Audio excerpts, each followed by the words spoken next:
afternoon, everyone. I'd like to welcome everybody to Richardson Middle School here on the Southwest Side. The Southwest Side communities are the fastest growing and most dynamic in this city, and people are choosing here to buy their first homes and raise their families. It is encouraging that our new interim CEO is Latino, and I'm hoping that Latinos continue to have leadership roles in public schools. Having strong leadership at CPS is vital to communities like those in my ward because strong schools lead to strong communities.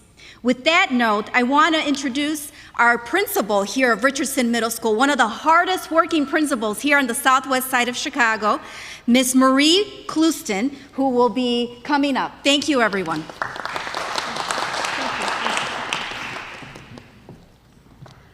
Good afternoon, everyone. I'm Marie Clouston, and the principal of Richardson Middle School, and it's a pleasure to welcome all of you here today. I'm honored that our school can serve as the backdrop for today's announcement. As a 24-year veteran of CPS, I have seen what a tremendous impact quality leadership can have on our school communities. Dr. Jackson's time as CEO has been a prime example of that leadership, and she will be greatly missed. Thank you, Dr. Jackson, for the tireless work that you did to get students back into the classroom this year. And I look forward to working with a new team who will keep that momentum going throughout the summer and into the fall. It is now my pleasure to introduce another leader who has made the health, education, and safety of our city's youth a top priority since taking office 2 years ago, Chicago Mayor Lori Lightfoot.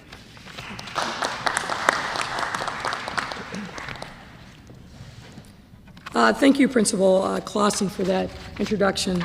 I don't know, there's something about elementary school gyms that always put me in the right good mood. So good afternoon, everyone, and thank you for being here. I'd also like to recognize the other leaders who were with us here today. Alderman Michael Scott, who's the chair of the City Council Education Committee. You heard from Alderwoman Sylvana Tabares, whose ward we're in.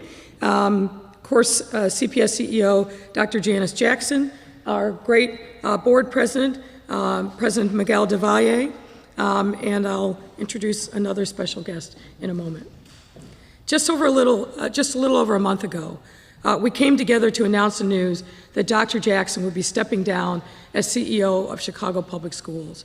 I said this at the time, that many of us were deeply saddened and that the announcement was bittersweet, and I'm sure that still is a sentiment that many of us hold.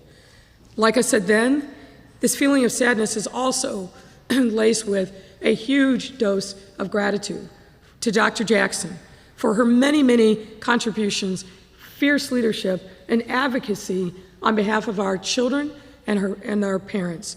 So again, Dr. Jackson, thank you so much for everything that you've done. It should be clear, but it's worth saying, overseeing a school system as large, complex, and diverse as CPS requires an immense amount of skill and expertise under normal circumstances. But nothing about this pandemic time that we are in has been normal. And we still have a hard work to do in front of us to support our children who've been particularly impacted by COVID. We knew that achievement gaps existed pre-COVID. Those gaps have been exacerbated. We knew that learning loss was going to be a challenge, and indeed it is. But we have an opportunity in this moment to right historic wrongs, but also really focus with intentionality around making sure that we're addressing and solving the challenges that our young people, their families, are facing in this moment.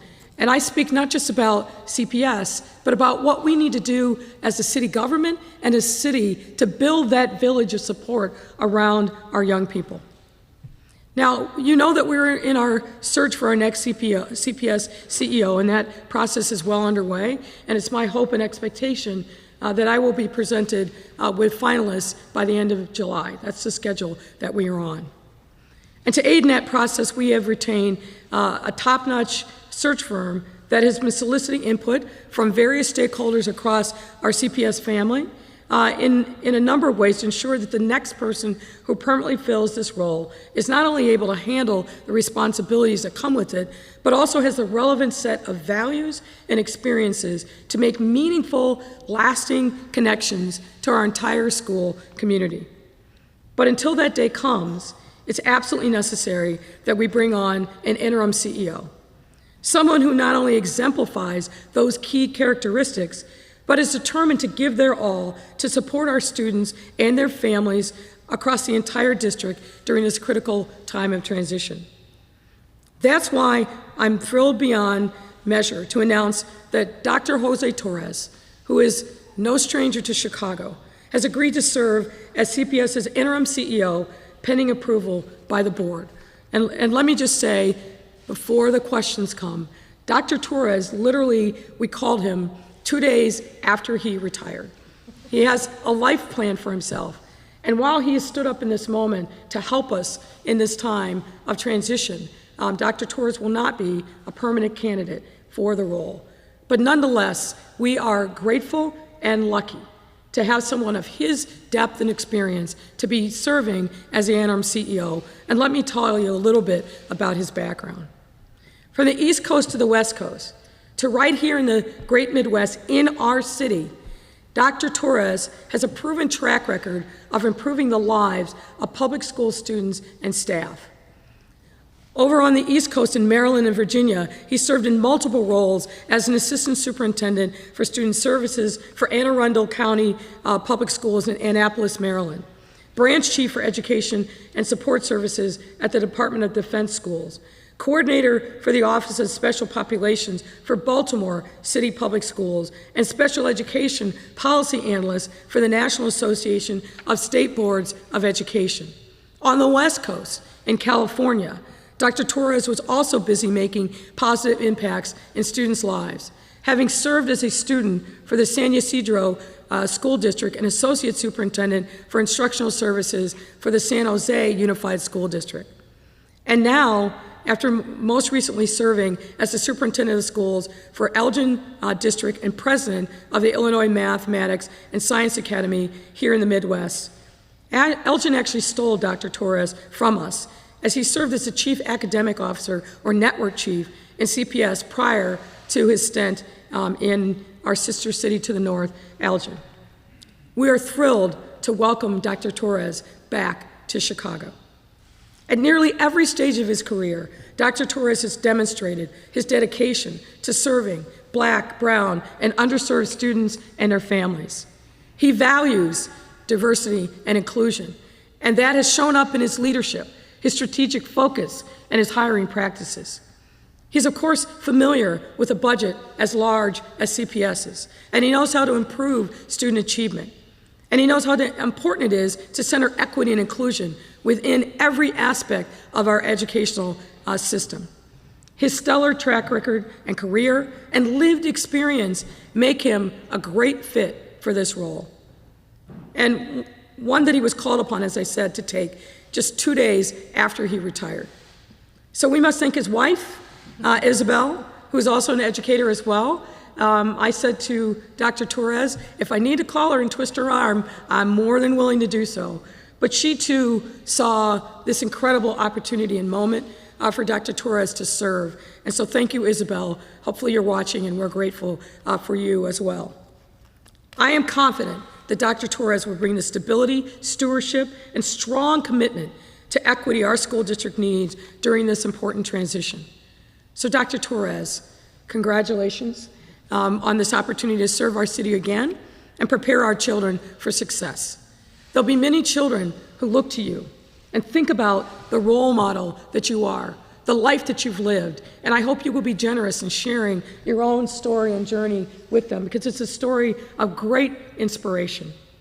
The job ahead of you will be tough, as you know, but as I've said to you privately, and I'll say again publicly, I stand by, as does my team, to support you in any way possible, because if you are successful, that means our children will be successful.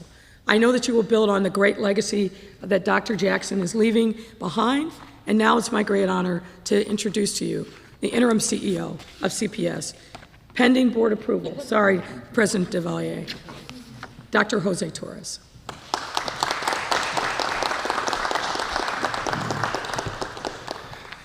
Well, buenas tardes a todos. Good afternoon, everyone. I really want to thank you, Mayor Lightfoot, President del Valle, for the opportunity to serve. I look forward to working closely with you during this important time of transition. And to Dr. Jackson, I've already shared with you my thoughts about your legacy. I mean, it's hard to talk about legacy of a 43-year-old person, right? But here you are, and I told you it's better than the alternative that we talked about. But yeah, she's done an amazing job, and someone who, even though I was in U46 and even though I was at IMSA, I've always followed what was going on at CPS, and so I'm delighted to be back. I was what they call the AIO, the Area Instructional Officer, Chief Network Officer, not of a Latino community, but of Englewood, West Englewood, Grand Crossing, Chatham, Arbor Gratian, 24 schools, 25 schools with Leonard, 14,000 students, 98% African American, 98% poor. Tough times in 2006. And I consider that one of my best experiences in education, bar none. Because people here want to serve students and they need some support. And so that's why I am just pleased to be here. And I want to tell you, there are 3 priorities that are clear. I've talked to the mayor, I've talked to the President del Valle. And so I want to outline them here so that you can hear them as well. And that is first to work closely with our stakeholders, our parents and educators, our partners, in ensuring that we have in-person learning 5 days a week come the fall. This pandemic has been really tough on everyone, on adults and on children, but especially on children, and the isolation that happens, especially when young people have to learn through socialization, not to be able to socialize. And so I'm committed to that, and I'm sure that CPS will get it through. Then number 2 is to ensure that we re-enroll, re-engage our families in CPS. This pandemic has been a way for us to kind of separate, and we've sort of been isolated from each other. And so it's critical for every child, especially our babies, I'm calling, our pre-K, K, first grade, but also on the other spectrum. Some of the older students have given up, and so we want to welcome them back. We want to create opportunities for them. And finally, I want to make sure that we don't waste a single minute this summer. We have a plethora of opportunities for learning for students, and so we want to make sure that they have an opportunity to come back and to get ready for the fall. And one thing that is definitely nearer than when I was here, the focus on equity under Dr. Jackson's leadership is commendable.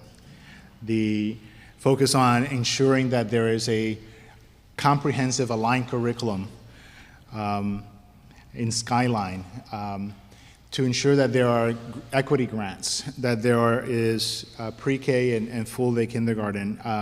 It's important, and because our students are sometimes behind everyone else, and as the summers come, it becomes worse. So race, zip code, socioeconomic status should not really predict the future, but in our society it has. But it cannot, it should not. And so I'm committed to helping our team, and I think we have a strong team to deliver on that promise, the civil rights of this century. I'm here to serve. I'm not building my resume. I actually was sitting under a palm tree yesterday in front of the ocean and thinking that I should get my head examined. But then colleagues at CPS have said, yeah, all of us should be getting our heads examined because we're doing this for the mission and for the work. And so I think education is key. It's a key to a great city, and a great city creates investments in education, and so that's what we want to do. Ahora quiero hacerlo un poquito en español. I'm going to say it very briefly, a summary in Spanish. En español para mi gente querida. So, muchas gracias a la alcaldesa Lightfoot, al presidente del Valle, por esta oportunidad para servir. y estoy buscando, miro con mucha integridad e interés trabajar con ellos. Y a la doctora Jackson, una tremenda líder que ha servido a esta comunidad muy bien. Tienen que saber que yo estaba en Chicago Public Schools antes y ahora regreso. Antes tenía el grupo en unas comunidades en Englewood, en West Englewood, comunidades bien fuertes, afroamericanas, y tuve una gran oportunidad de servir a la gente allí. Y mi prioridad es empezar las escuelas cara a cara, presencialmente, en el otoño, reintegrar a los estudiantes que se fueron, especialmente los niños, los bebés, y también los adultos que tenemos que estar seguros que ellos regresen a la escuela. Y finalmente, estar seguro de que ellos tengan la oportunidad de estar involucrados en educación, intervenciones en el verano.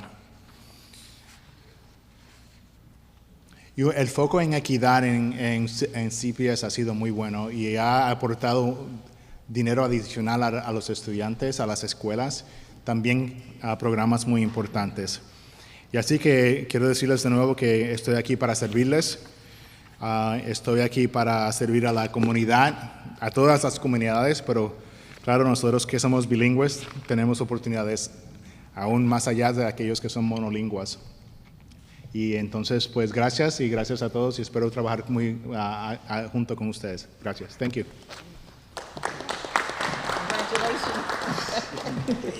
Congratulations, Dr. Torres.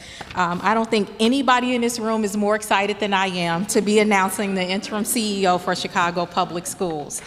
And I say that in all seriousness because Dr. Torres was the first person that I reached out to when we were trying to figure out who would be the right person to lead during this interim time. And it makes it much easier to step away from this role in a city, in a district that I love so much, knowing that I'm leaving it in good hands, capable hands. Dr. Torres, Jose, I've known him for years. I knew him early on as a young leader, as a principal, and looked up to him from years ago. And so it was an easy decision to identify him as someone who could come and pick up the mantle. I did not know he had already retired, so I was kicking myself for being 2 days late. I was hoping that I could get there before then, but nevertheless, this is where we are today. You heard in his bio, as Mayor Lightfoot outlined, he is a nationally recognized leader. We're excited about Dr. Torres taking on this role. It's important from a representation standpoint, as was pointed out earlier, but I think what's even more important is that he's competent and he's able to do this work, and I have 150% confidence in his ability to do that.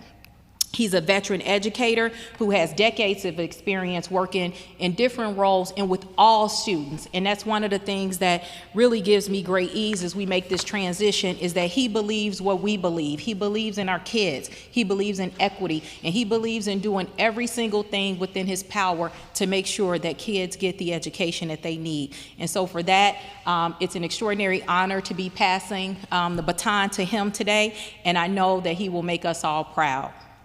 Supporting him during his transition, I would like to acknowledge two leaders here in Chicago Public Schools. First is the interim Chief Education Officer, Maurice Sweeney, who many of you know, and the interim Chief Operating Officer, Lindy McGuire, who was announced earlier this year.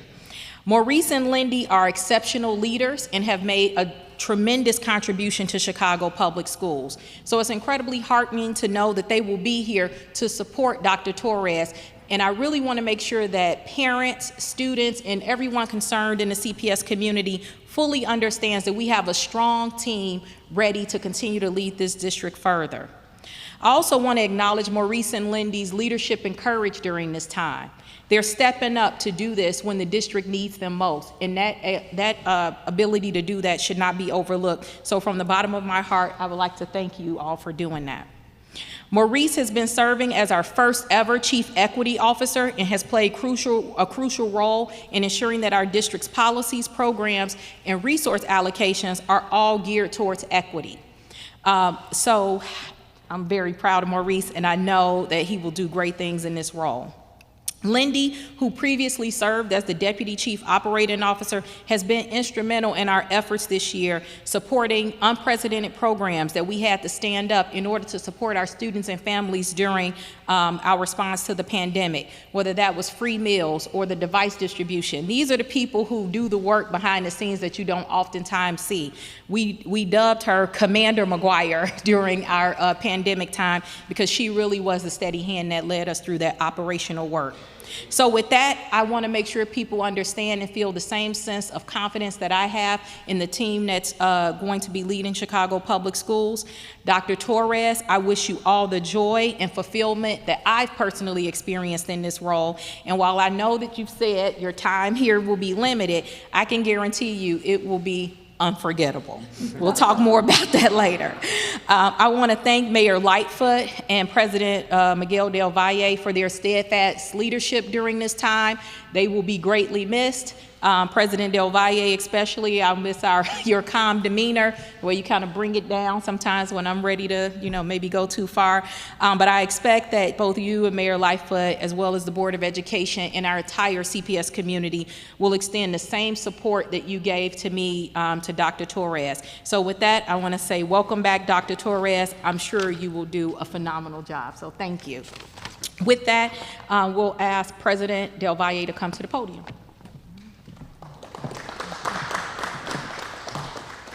Thank you, Dr. Jackson, and thank you for making that phone call, even though you were 2 days late, but it did result in Dr. Torres unretiring. Yes.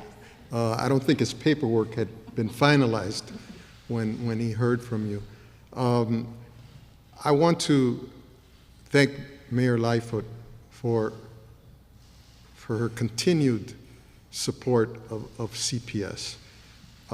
I've worked either directly or indirectly under different mayors over the years. At one time, I was a candidate for mayor.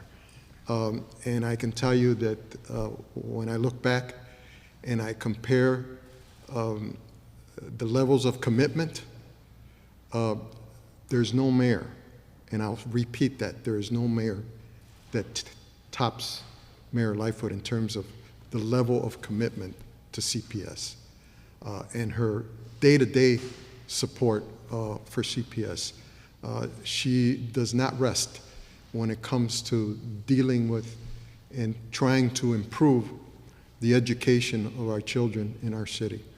And then I want to thank Dr. Jackson, of course. I've done that many times since she announced that she was leaving, but I can't thank her enough. Because even till the end, she just makes sure that the ship is sailing and moving forward, as proven once again, or demonstrated once again by her efforts to recruit an interim for us. And so I want to say about Dr. Torres, I didn't just meet him. I met Dr. Torres many, many years ago. I had an opportunity to tour the Elgin School District schools when he was district superintendent in U46. One thing I made sure that I had an opportunity to see was his dual language programs. And I was so impressed when I observed teachers and the students in those dual language classrooms. I don't know if you remember that, but he did a tremendous job in terms of developing the dual language programs at U46. I also, as the chairman of the Illinois P20 Council, had an opportunity to work with him. By that time, he was the head of the Illinois Math and Science Academy in Aurora, and we had an opportunity to work on the executive committee to develop direction, help develop direction for all levels of higher public education, from preschool through our university levels in the state of Illinois. And so he's not a stranger. I know of his abilities, I know of his commitment, and so I look forward to working with him. The entire board is very pleased that thus far, Mayor, we're having a smooth transition. It's a smooth transition that absolutely needs to happen. We cannot have difficulties, and we got to deal with problems as they surface. We have to tackle them in an aggressive manner and solve problems and make sure that we deal with the impact of the pandemic on our families, on our students, on our city. And if we're going to do that effectively, if we're going to maximize our efforts, we have to have a smooth transition at CPS. And having our chief operating officer in place and having our chief education officer in place on an interim basis, as well as our CEO on an interim basis, allows us to proceed with a full complement of strong leaders that are going to ensure that smooth transition. And a smooth transition means stability. And there's nothing more important for me right now as board chair and for our board members as ensuring, as well as for the mayor, ensuring stability as we move forward. And stability doesn't mean, okay, nothing's going to go wrong, and as long as every day we wake up and we're moving forward. No, stability also means continuing the process of building on the success that Dr. Jackson has accomplished, along with our leadership, our prior leadership in CPS. It means taking those big steps forward. It doesn't mean standing still just so that we don't have a lot of work in front of us. No, it means, yes, moving forward and moving forward in an aggressive manner. So once again, Dr. Torres, thank you for joining us. Thank you for agreeing to be with us as long as it takes for us to identify a permanent CEO. That's an important point. He's going to stay with us, just like our search firm is going to stay with us, and they're doing an excellent job thus far until we identify a permanent CEO. That, again, guarantees the stability that we want. Thank you.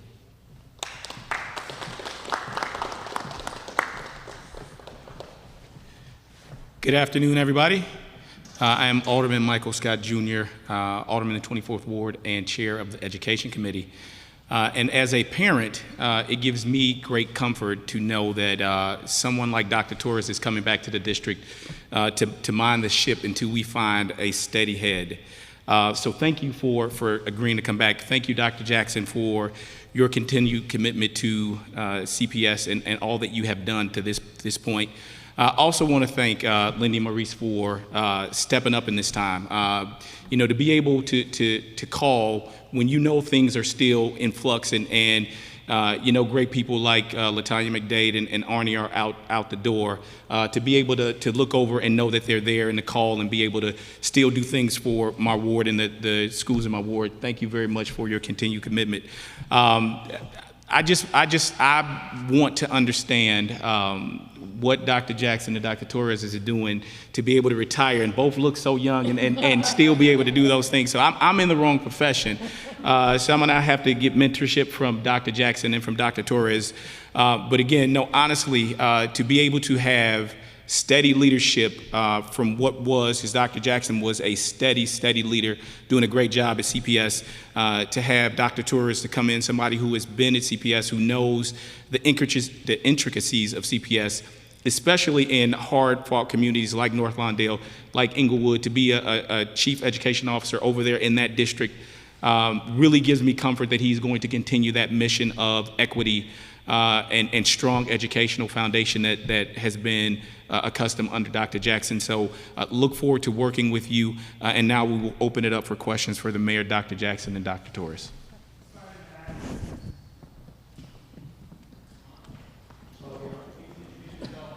All right, Timon Valle, WGN News. I wanted to ask somewhat off topic, if I could. Let's go to on topic first. That's fine. We? Yeah, absolutely. Okay. Then first question in Spanish, Dr. Torres. Bienvenido primero, Mariano Giles, Univisión Chicago. Durante el año pasado tal vez hubo un grupo que sufrió más que nadie el problema de la educación a distancia, que es el grupo de English Learners, de estudiantes que tienen que aprender inglés. Me pregunto, yo sé que usted es interino y que probablemente no tenga mucho tiempo, pero me imagino que el CPS ya está planeando qué hacer con esos estudiantes cuando vuelvan a las clases presenciales. ¿Nos puede adelantar un poquito cómo se imagina ese plan para ayudar justamente a estos chavos? Sí, hoy es mi primer día, así que no he estado ni medio día en la posición, pero le aseguro que vamos a estar mirando al dilema ese. Ese es muy importante y es una de las cosas que en el verano tenemos que estar seguros que estos estudiantes tengan oportunidades y que se abarquen para aprender más, porque sabemos que ellos perdieron aún más que todo el mundo. Iris Berrios with Telemundo in Spanish again. Todavía hay muchos padres que no se sienten seguros acerca del COVID y que sus hijos regresen a la escuela.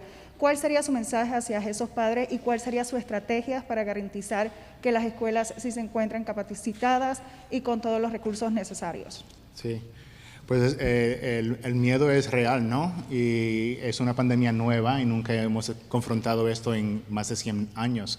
Yo le diría a los padres que es sumamente importante que los estudiantes regresen a clases presenciales. Sabemos que la pandemia, el COVID no ha infectado a estudiantes, a niños, tanto como adultos. Y ahorita en CPS hay muchos adultos que se han vacunado y aún más ahora con los estudiantes, los niños de 12 años a subir están vacunándose y vamos a hacer todo lo posible para crear estas vacunas para nuestros estudiantes. Así que tenemos que tener confianza que hemos hecho todo lo posible para estar seguro que los estudiantes estén seguros. Mayor, I do have an off-topic as well, but just on-topic. Is this an aggressive timeline? It seems to be, to have a new superintendent by August 1. And how many have applied so far? So, yes, it's an aggressive timeline, but obviously we want to have someone announced and be in a position to start as soon as the school doors open. It is aggressive. I think we're getting good talent. I don't have a number for you of how many have applied so far, but we can get that information to you. As the lawmakers return to Springfield on this elected school board, Speaker Welch seems to think it's going to happen, that he has the votes and it's ready to go. How is that going to impact your search for a superintendent, and is there a way to stop this at this point? In the short term, I don't think it will have any impact whatsoever. Even with the bill that is pending before the Illinois House, the effective date for the first elections is until 2024, so that's 3 years from now. Look, I've made no secret of the fact that I think this bill is very ill-constructed. Having a 21-person school board, which is almost double the size of any elected school board that we're aware of. The largest is 9. The largest school board in the country is 13, which is New York City, which is fully appointed. This bill doesn't have guardrails around how people can get elected. We've heard from parents loud and clear that they want a seat at the table, and rightfully so. But because this bill doesn't have any guardrails around campaign finance, my fear is this is going to turn out to be very costly elections. We know from the experience of Los Angeles that a single seat in that city was $1 million race. That doesn't make any sense, and that will preclude most parents from being able to participate. This bill also doesn't address the realities of CPS finances. Every year, the city of Chicago, whether through its support of non-teachers' pensions or other programmatic supports, gives over $500 million to CPS and more in the out years. This bill doesn't address that reality whatsoever. And then one of the things that really causes me great distress is this bill puts a citizenship requirement on not only sitting on the board itself, but even being able to vote. As President Valle can attest, we fought hard years ago to make sure that we opened up the process at CPS through the LSCs to all parents, not just American citizens. We have roughly 20% of our students who are undocumented English learners, and yet their parents and them, by extension, will not be able to have any impact on the membership of this board. So there's a lot of things that I think are deeply flawed with it. Yes, we are continuing to work to slow down the process, to actually have real negotiations, because that opportunity was promised, but it did not manifest itself in the Senate. It would be really unfortunate if this is what happened in the House. I'm aware of the practical realities, but as the General MacArthur said, I've only just begun to fight. Yeah, Nader Issa, Chicago Sun-Times. A quick follow-up question to what you just addressed, Mayor. There's a hearing for a trailer bill this week. I'm sorry, say it again. There's a hearing for a trailer bill this week that would enfranchise undocumented voters in the elected school board elections. Would you support that? So why not bill? wait? If we know that the bill itself is deeply flawed, why are we rushing to ratify and pay back political dues when we know that the bill is deeply flawed? Wait, because the fact of the matter is that General Assembly is voting on a bill that disenfranchises undocumented residents of our city.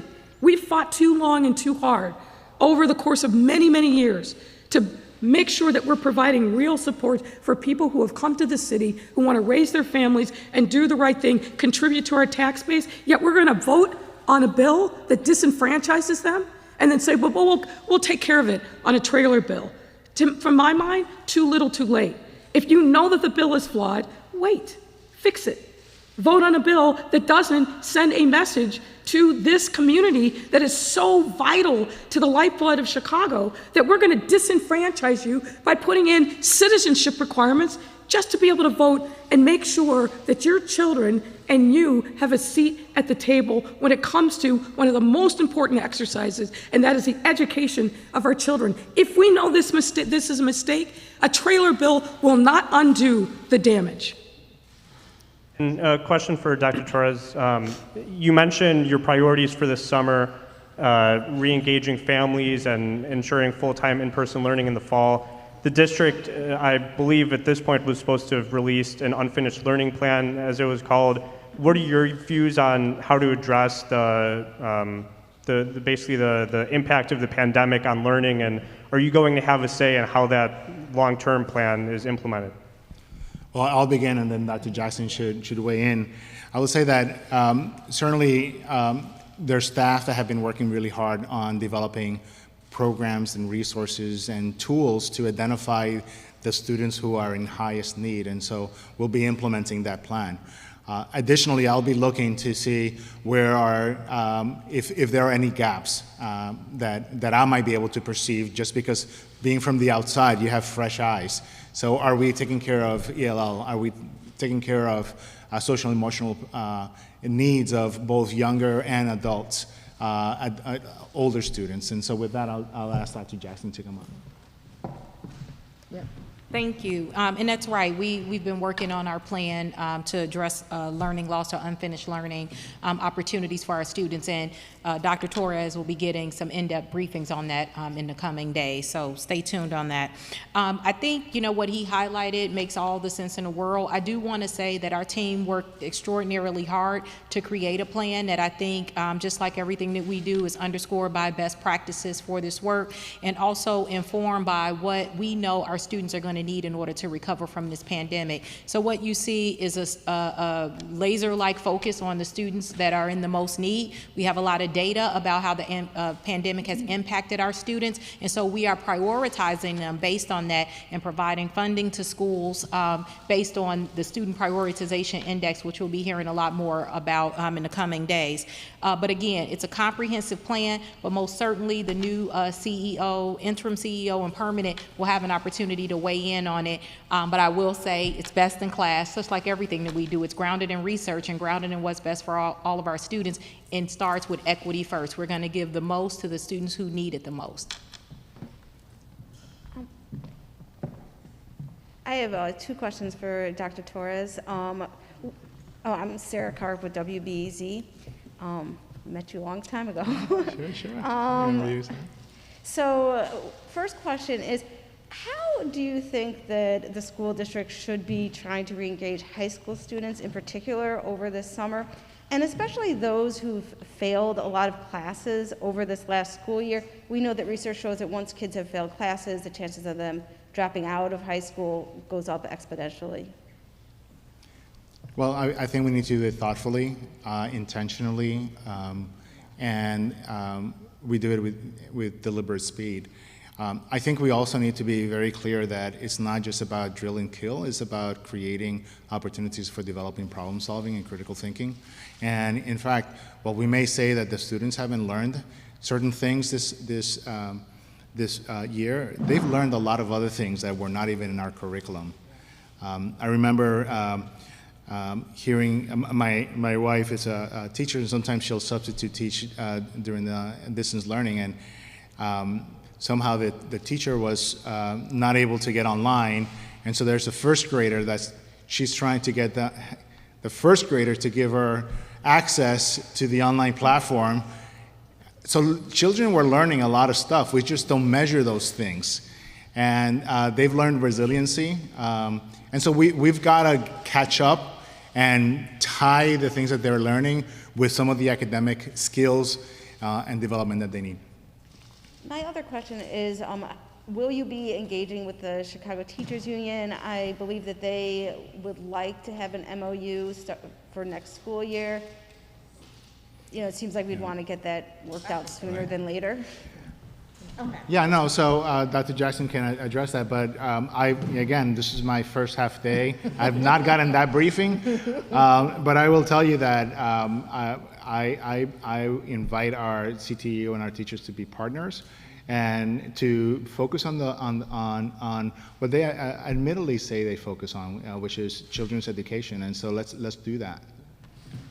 I was just going to add that our labor team has already started engaging with CTU regarding fall reopening and feel pretty good about the conversations as they're happening. Of course, those are going to be accelerated as we, close out this school year. Everybody's, obviously focused on that, and, we'll continue to engage with them. But I think at this point, I can confidently say we're kind of past the do kids need to go to school or not argument, which took up a lot of airspace last year.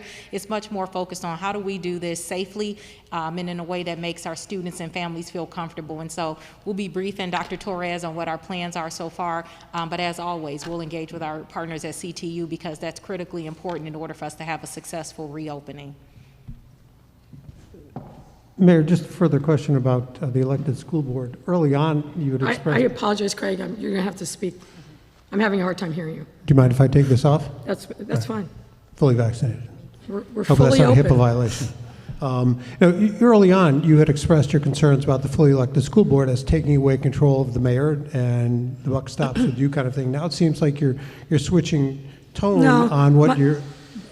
where do you hope to get changes down there in Springfield? So let's be clear. This is not about my power or some future mayor's power. I've been very clear that any substantial change in governance has to be grounded in a couple of very key values. Number one, our children. It seems like an obvious point, but a lot of the conversation that has been had over the course of this last legislative session is about dividing up the spoils of CPS. It's about power. It's about paying back somebody's political patron. But it's not been centered around our children. That's telling, but it's also frightening. As you've heard us talk over this very difficult period of the pandemic, our children are hurting. Learning loss is real. Achievement gaps are real. We need to focus like a laser beam on providing our children with the safest, most robust education environment that can be. And if we're not talking about that, we're talking about the wrong things when it comes to public education. The other thing that's very clear is we have to find a realistic pathway for average parents to participate on that board, whatever the number is. And the concern that I expressed earlier is a concern I've had all along. It's not just that it's 21. It's 21 people who get to set their own compensation, build a whole new set of bureaucracy. That money should be poured back into the school system to help our kids. It's 21 with no guardrails around campaign finance. If we've got $1 million races for a single seat on the school board, how does that help enhance parent engagement? It doesn't. It turns it in the exact opposite direction. And when you think about 21 seats and how that is going to be carved up, if it's carved up by population, where's the population growth been in the city of Chicago? It's been on the north side, not the south side, not the west side. So we have there's a risk that the way that this legislation has been set up is that we will overrepresent one area of the city when you think about what the actual population is of CPS, which is supermajority black and brown. Will that be the reality of the 21 districts that will be created for board representation? And, you know, you heard me say earlier, I just can't fathom, given that everything that we've done to help support and strengthen our immigrant community, that we're going to impose a citizenship test on being able to vote and sit on a board. It feels like we're in another world, another part of the country, not in a city like Chicago. And no, it's not enough that, oh, we'll have this hearing on a trailer bill. Fix it now. Don't send a message to our immigrant and refugee communities that they don't matter by disenfranchising them now in this moment. The other thing that we haven't talked about, but it's real, is CPS finances. $500 million every year comes from the city of Chicago and goes to CPS. And we've literally had activists tell us when we've raised these issues, not our problem. Well, it is. It's everybody's problem and concern. And how do we say to taxpayers of the city, you're still going to be on the hook, but by the way, you will have zero impact on the governance of CPS when your tax dollars are going to fund and support it? Makes no sense to me. Off topic, if you could. Just wanted to ask you, Lollapalooza is going forward, but why no Jazz, Blues, or Gospel Fest this year? Well, as you know, a lot of these events take months and months and months to plan. And at a time when some of these festivals should have started planning, would have ordinarily started planning in January, February, we were in a very different place in our city. And I couldn't have told you in January, February that we'd be where we are right now. So our hope is obviously next year we'll be in a better, stable place and that planning can happen. But we are going to have jazz and blues, just not the big blowout festivals that we're used to. We have plans for music all over our neighborhoods over the course of the summer. So you're going to hear jazz, you're going to have blues, just not in the form that you're used to hearing them. Hi, Mayor. My colleague is working on the Altgeld situation, and he asks, after 40 years, why is the city rushing to tear down Building C that the Altgeld Gardens community wants to work to restore? They want a job training center, community center, not another playground. Was the demolition timeline moved up because of the effort to put that building on the National Historic Register in the fall? So I'm not familiar with the details of that, but what I can tell you is I've spent a tremendous amount of time in Altgeld Gardens. I was there recently to open up and cut the ribbon, if you will, on the new library down there. That community, unfortunately, has been forgotten for way too long. There's a significant number of needs, and I'm committed to working with resident leaders, stakeholders in that community. One of the things that they've told me loud and clear that they want is a grocery store, and we're definitely working on that. But it's been too isolated, too forgotten for way too long. But we'll dig into the details of your question and get back to you. Mayor, there was an email released, I believe it was on Friday, that you had written to your staff. Can you explain why you had to write it that way, and was it necessary? Some see it as bullying and creating a difficult workspace. Well, look, obviously, to write an email like that comes after a lot of conversation and born of frustration. We got beyond that and solved the challenges that were at the heart of that email, which was written 5+ months ago. So I think we're in a better place. All right, thank you all.